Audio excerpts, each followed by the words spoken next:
Saviez-vous que Jésus avait une façon unique de parler du royaume de Dieu? Pour lui, il ne s'agissait pas d'un lieu lointain ou d'un château brillant dans le ciel. Il s'agissait de quelque chose de beaucoup plus profond et transformateur. Jésus a expliqué que le royaume de Dieu n'était pas seulement un lieu, mais une manière différente de vivre, où l'amour, la justice et le pardon étaient plus importants que n'importe quelle richesse ou n'importe quel pouvoir.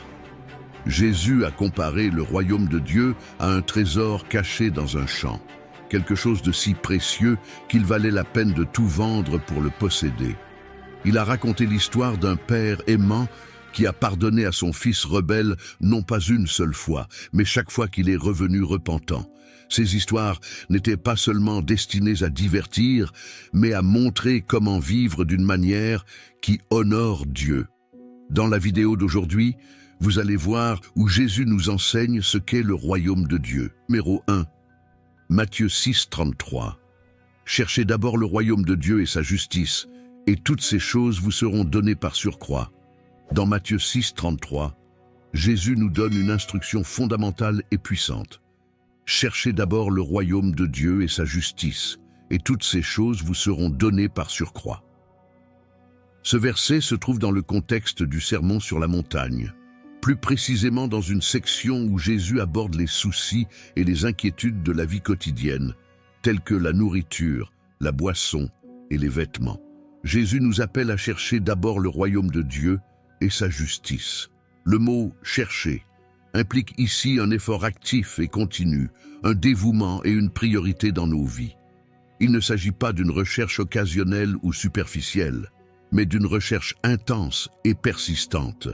Le royaume de Dieu fait référence à la domination et à la souveraineté de Dieu sur nos vies et sur le monde.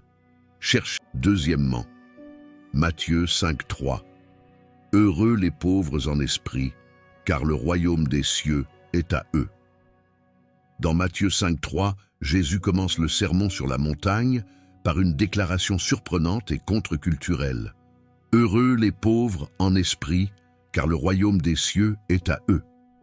Cette déclaration inaugure une série de bénédictions connues sous le nom de béatitudes, qui décrivent les caractéristiques et les attitudes appréciées dans le royaume de Dieu. Le mot « béni » est également traduit par « bienheureux » ou « heureux », indiquant un état de bonheur et de faveur divine. Dans ce contexte, Jésus ne parle pas d'un bonheur superficiel ou passager, mais d'une bénédiction profonde et durable qui vient de Dieu. L'expression « pauvre en esprit » nécessite une compréhension plus approfondie. Elle ne se réfère pas simplement à la pauvreté matérielle, mais à une attitude d'humilité et de dépendance spirituelle. Être pauvre en esprit implique de reconnaître notre besoin et notre totale dépendance à l'égard de Dieu. C'est une attitude d'humilité et de simplicité qui reconnaît que sans la grâce et l'aide de Dieu, nous ne sommes rien et ne pouvons rien accomplir. Cette humilité est l'antithèse de l'orgueil et de l'autosuffisance et ouvre le cœur à l'action et à la provision divine. Jésus affirme que le royaume des cieux est à eux. Numéro 3, Matthieu 4, 17. Dès lors, Jésus se mit à prêcher et à dire « Repentez-vous, car le royaume des cieux est proche ». Le verset Matthieu 4, 17 marque un tournant dans le ministère de Jésus. Après son baptême et son séjour dans le désert, Jésus commence son ministère public par un message clair et direct. « Repentez-vous, car le royaume des cieux est tout proche ». Dans ce contexte, le mot « repentance » ne se réfère pas simplement à des remords pour des actions passées, mais à un profond changement d'esprit et de cœur. Il s'agit d'un appel à reconsidérer son mode de vie, à abandonner ses habitudes de péché et à se tourner vers Dieu avec sincérité et dévouement. La repentance implique ici une transformation totale de la vie qui comprend à la fois l'abandon du péché et l'adoption d'un style de vie qui reflète les valeurs et les principes du royaume de Dieu. L'expression « royaume des cieux » est significative dans l'enseignement de Jésus. Il s'agit d'une expression utilisée dans l'évangile de Matthieu et synonyme du royaume de Dieu, qui apparaît dans d'autres évangiles. Ce royaume n'est pas un royaume terrestre, mais un royaume spirituel qui transcende les réalités physiques et politiques. Il fait référence à la souveraineté et au règne de Dieu sur toute la création, mais surtout sur ceux qui ont choisi de le suivre et de vivre selon sa volonté. Lorsque Jésus dit que le royaume des cieux est proche, il indique qu'avec sa venue, le royaume de Dieu a fait irruption dans l'histoire humaine d'une manière nouvelle et puissante. Jésus lui-même est l'incarnation du royaume. Sa présence, ses enseignements et ses œuvres sont une manifestation de la souveraineté de Dieu en action. Le royaume des cieux n'est pas quelque chose de lointain ou qui viendra dans un avenir lointain, mais il est présent et accessible ici et maintenant à travers Jésus. Ce verset souligne également l'urgence du message de Jésus. La proximité du royaume des cieux signifie que l'occasion de se repentir et d'entrer dans ce royaume est disponible maintenant, mais elle implique également une décision imminente et urgente. Ce n'est pas quelque chose qui peut être reporté indéfiniment. L'invitation à se repentir et à faire partie du royaume de Dieu. Quatrièmement, Matthieu 13, 44. En outre, le royaume des cieux est semblable à un trésor caché dans un champ, qu'un homme a trouvé et caché, et dont il s'est réjoui. Il est allé vendre tout ce qu'il avait et a acheté ce champ. Dans Matthieu 13, 44, Jésus utilise une parabole pour illustrer la valeur incomparable du royaume des cieux. Il dit: le royaume des cieux est semblable à un trésor caché dans un champ, qu'un homme a trouvé et caché. Il s'en réjouit, vend tout ce qu'il a et achète ce champ. Cette brève parabole est chargée de sens et nous offre une vision profonde de la nature et de la valeur du royaume de Dieu.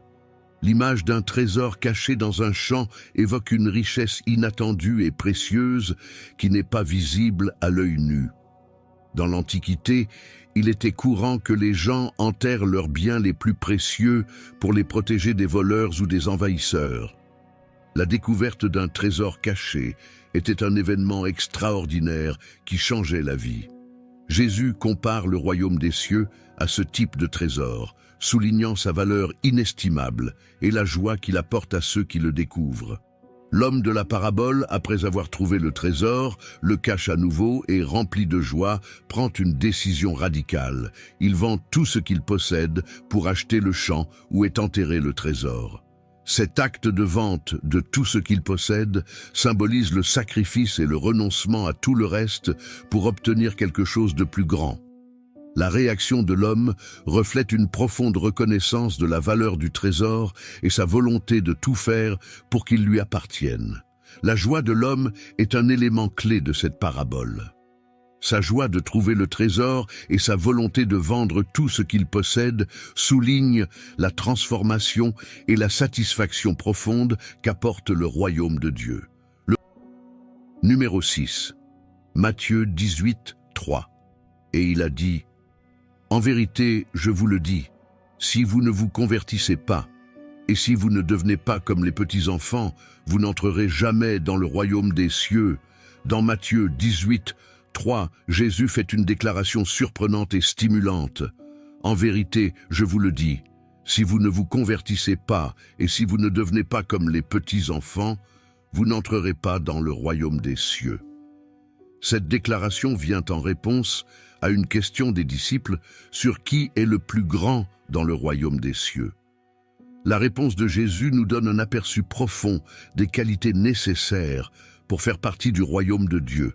Lorsque Jésus dit « si vous ne revenez pas en arrière », il parle d'une conversion ou d'un changement radical dans la manière de penser et de vivre.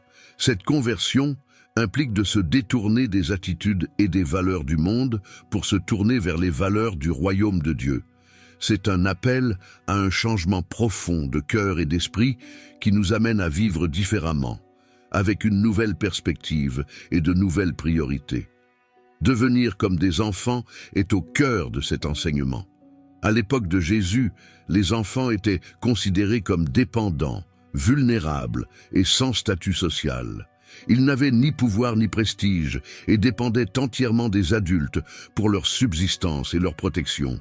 Jésus utilise cette image pour souligner l'importance de l'humilité et de la dépendance totale à l'égard de Dieu. Être comme un enfant implique de reconnaître notre propre impuissance et la nécessité de s'en remettre entièrement à Dieu, plutôt que de dépendre de nos propres capacités, de notre pouvoir